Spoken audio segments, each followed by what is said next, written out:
ओम शांति। 22 फरवरी 2025 के ईश्वरीय महावाक्य। पहले सुनते हैं आज की मुरली से होमवर्क। बाबा ने कहा, तुम्हें जो बाप सुनाते हैं वही सुनो, आसुरी बातें मत सुनो, मत बोलो। Hear no evil, see no evil. इस आसुरी चीची दुनिया से अपनी आंखें बंद कर लेनी है। यह पुरानी दुनिया है, इससे कोई कनेक्शन नहीं रखना है, इसे देखते हुए भी नहीं देखना है। इस बेहद ड्रामा में हम पार्टधारी हैं। यह सेकंड बाय सेकंड रिपीट होता रहता है। जो पास्ट हुआ वह फिर रिपीट होगा। यह स्मृति में रख, हर बात में पास होना है। और अब सुनते हैं महावाक्यों को विस्तार से। मुरली का सार। मीठे बच्चे, तुम्हें जो बाप सुनाते हैं वही सुनो, आसुरी बातें मत सुनो, मत बोलो। Hear no evil, see no evil. प्रश्न, तुम बच्चों को कौन सा निश्चय बाप द्वारा ही हुआ है? उत्तर, बाप तुम्हें निश्चय कराते कि मैं तुम्हारा बाप भी हूँ, टीचर भी हूँ, सतगुरु भी हूँ। तुम पुरुषार्थ करो इस स्मृति में रहने का, परंतु माया तुम्हें यही भुलाती है। अज्ञान काल में तो माया की बात नहीं। दूसरा प्रश्न, कौन सा चार्ट रखने में विशाल बुद्धि चाहिए? उत्तर, अपने को आत्मा समझकर बाप को कितना समय याद किया, इस चार्ट रखने में बड़ी विशाल बुद्धि चाहिए। देही अभिमानी हो, बाप को याद करो, तब विकर्म विनाश हो। ओम शांति। स्टूडेंट ने यह समझा कि टीचर आए हुए हैं। यह तो बच्चे जानते हैं वह बाप भी है, शिक्षक भी है और सुप्रीम सतगुरु भी है। बच्चों को स्मृति में है, परंतु नंबरवार पुरुषार्थ अनुसार। कायदा कहता है, जब एक बार जान गए कि टीचर है अथवा यह बाप है, गुरु है, तो फिर भूल नहीं सकती। परंतु माया यहाँ भुला देती है। अज्ञान काल में माया कभी भुलाती नहीं। बच्चा कभी भूल नहीं सकता कि ये हमारा बाप है, उनका ये ऑक्यूपेशन है। बच्चे को खुशी रहती है, हम बाप के धन का मालिक हूँ। भल खुद भी पढ़ते हैं, परंतु बाप की प्रॉपर्टी तो मिलती है ना। या तुम बच्चे भी पढ़ते हो और बाप की तुम्हें प्रॉपर्टी भी मिलती है। तुम राजयोग सीख रहे हो, बाप द्वारा निश्चय हो जाता है हम बाप का हूँ। बाप ही सद्गति का रास्ता बता रहे हैं, इसलिए वह सतगुरु भी है। यह बातें भूलनी नहीं चाहिए। जो बाप सुनाते हैं वही सुनना है। यह जो बंदरों का खिलौना दिखाते हैं, hear no evil, see no evil, यह है मनुष्य की बात।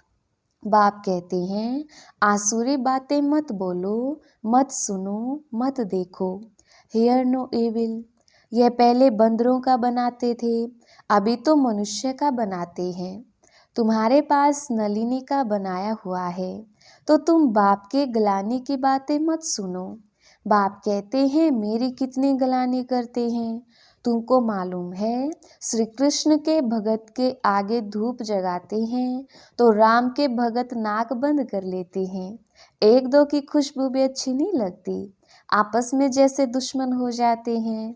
अब तुम हो रामवंशी, दुनिया है सारी रावण वंशी। यहाँ धूप की तो बात नहीं है। तुम जानते हो, बाप को सर्वव्यापी कहने से क्या गति हुई है? ठिक्कर भीतर में कहने से ठिक्कर बुद्धि हो गई है।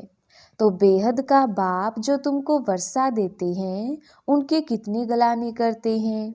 ज्ञान तो कोई में है नहीं, वह ज्ञान रतन नहीं परंतु पत्थर हैं। अभी तुम्हें बाप को याद करना पड़े।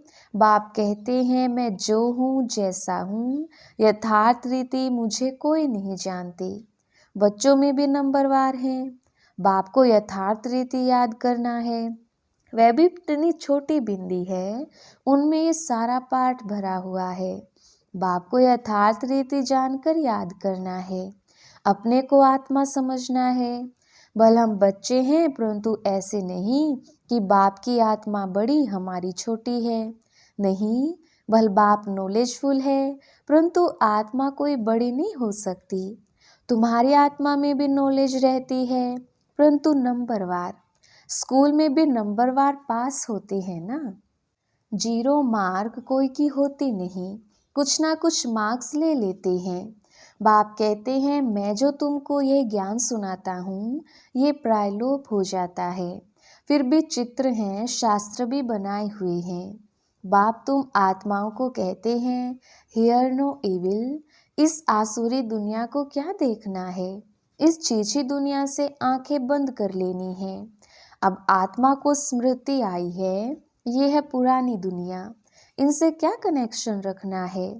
आत्मा को स्मृति आई है कि इस दुनिया को देखते भी नहीं देखना है, अपने शांति धाम और सुख धाम को याद करना है। आत्मा को ज्ञान का तीसरा नेत्र मिला है तो ये सिमरन करना है। भक्ति मार्ग में भी सवेरे उठकर माला फेरते हैं, सवेरे का मुहूर्त अच्छा समझते हैं। ब्राह्मणों का मुहूर्त है, ब्रह्मा भोजन की भी महिमा है। ब्रह्म भोजन नहीं, ब्रह्मा भोजन। तुमको भी ब्रह्मा कुमारी के बदले ब्रह्म कुमारी कह देते हैं, समझते नहीं हैं। ब्रह्मा के बच्चे तो ब्रह्मा कुमार कुमारियां होंगे ना। ब्रह्म तो तत्व है, रहने का ठिकाना है, उनकी क्या महिमा होगी।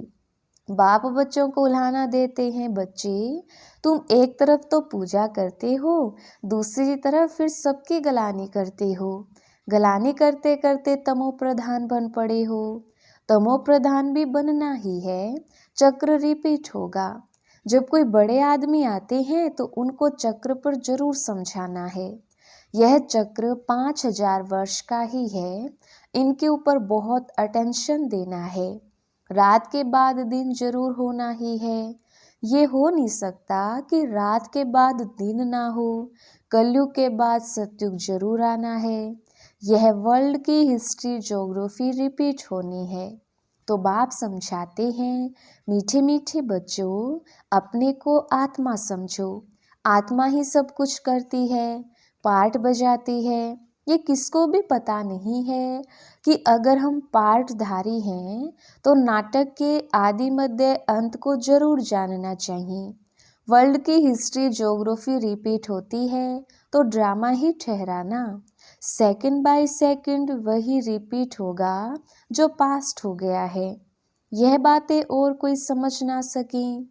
कम बुद्धि वाले हमेशा नापास ही होते हैं, फिर टीचर भी क्या कर सकते।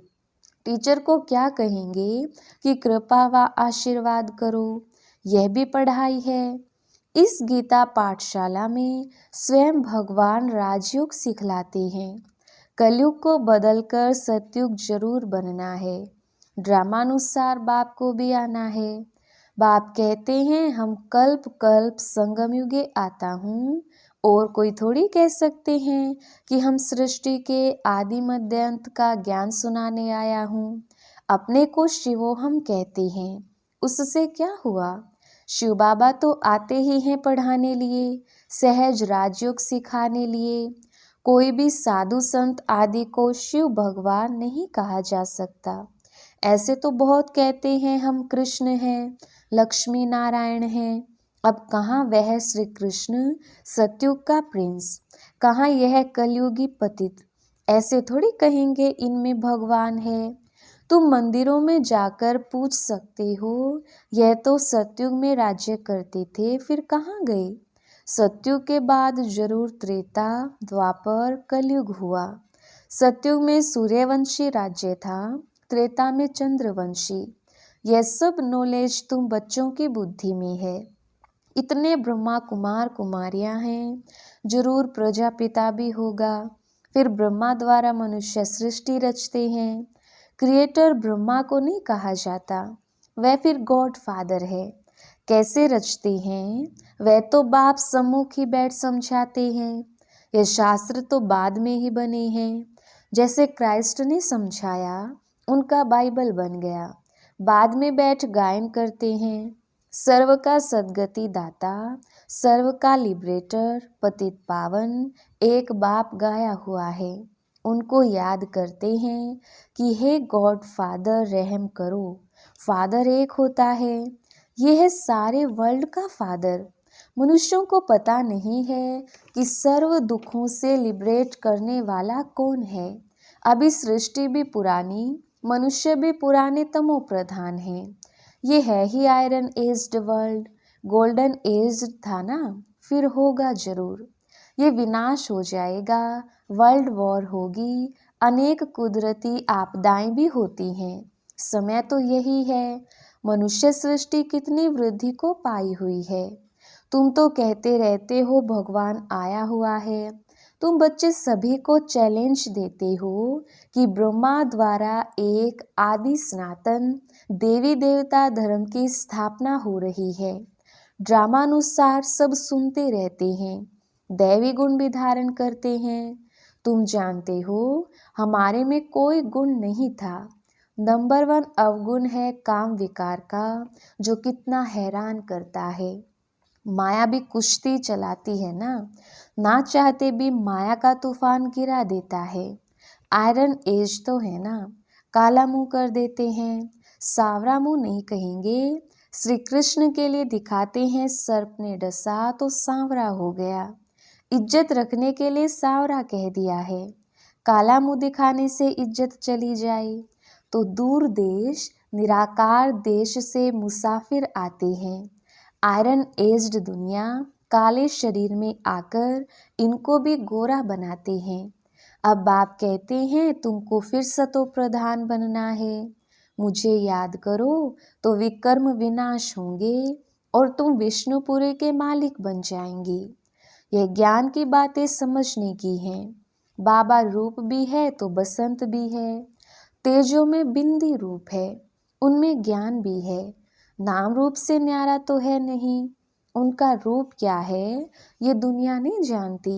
बाप तुमको समझाते हैं, मुझे भी आत्मा कहते हैं, सिर्फ सुप्रीम आत्मा, परम आत्मा सो मिलकर हो जाता परमात्मा। बाप भी है, टीचर भी है, कहते भी हैं नॉलेजफुल। वह समझते हैं नॉलेजफुल अर्थात सबके दिलों को जानने वाला है। अगर परमात्मा सर्वव्यापी है तो फिर सब नॉलेजफुल हो गए, फिर उस एक को क्यों कहते। मनुष्यों की कितनी तुच्छ बुद्धि है, ज्ञान की बातों को बिल्कुल नहीं समझते। बाप ज्ञान और भक्ति का कंट्रास्ट बैठ बताते हैं। पहले है ज्ञान दिन सतयुग त्रेता, फिर है द्वापर कलयुग रात। ज्ञान से सद्गति होती है। यह राजयोग का ज्ञान हठयोगी समझा ना सकें, ना गृहस्थी समझा सकेंगे क्योंकि अपवित्र हैं। अब राजयोग कौन सिखलावे। जो कहते हैं मामेकम याद करो तो विकर्म विनाश हो। निवृत्ति मार्ग का धर्म ही अलग है, वह प्रवृत्ति मार्ग का ज्ञान कैसे सुनाएंगे। यहाँ सब कहते हैं गॉड फादर इज ट्रुथ, बाप ही सच सुनाने वाला है। आत्मा को बाबा की स्मृति आई है, इसलिए हम बाप को याद करते हैं कि आकर सच्ची सच्ची कथा सुनाओ नर से नारायण बनने की। यह तुमको सत्यनारायण की कथा सुनाता हूँ ना। आगे तुम झूठी कथाएं सुनते थे, अभी तुम सच्ची सुनते हो। झूठी कथाएं सुनते सुनते कोई नारायण तो बन नहीं सकता, फिर वह सत्यनारायण की कथा कैसे हो सकती। मनुष्य किसको नर से नारायण बना ना सकें, बाप ही आकर स्वर्ग का मालिक बनाते हैं। बाप आते भी भारत में हैं, परंतु कब आते हैं यह समझते नहीं हैं। शिव शंकर को मिलाकर कहानियां बना दी हैं। शिव पुराण भी है, गीता कहते हैं श्री कृष्ण की, फिर तो शिव पुराण बड़ा हो गया। वास्तव में नॉलेज तो गीता में है। भगवानुवाच मन मना भव, यह अक्षर गीता के सिवाय दूसरे कोई शास्त्रों में हो नहीं सकते। गाया भी जाता है सर्वशास्त्रमय शिरोमणि गीता, श्रेष्ठ मत है ही भगवान की। पहले पहले यह बताना चाहिए कि हम कहते हैं थोड़े वर्ष के अंदर नई श्रेष्ठाचारी दुनिया स्थापन हो जाएगी। अभी है भ्रष्टाचारी दुनिया। श्रेष्ठाचारी दुनिया में कितने थोड़े मनुष्य होंगे, अभी तो कितने ढेर मनुष्य हैं। उसके लिए विनाश सामने खड़ा है। बाप राजयोग सिखला रही हैं, वर्षा बाप से मिलता है। मांगते भी बाप से हैं। कोई को धन जास्ती होगा, बच्चा होगा, कहेंगे भगवान ने दिया, तो भगवान एक हुआ ना। फिर सब में भगवान कैसे हो सकता। अब आत्माओं को बाप कहते हैं मुझे याद करो, आत्मा कहती है हमको परमात्मा ने ज्ञान दिया है, जो फिर हम भाइयों को देते हैं। अपने को आत्मा समझकर बाप को कितना समय याद किया, इस चार्ट रखने में बड़ी विशाल बुद्धि चाहिए। देही अभिमानी हो, बाप को याद करना पड़े, तब विकर्म विनाश हो।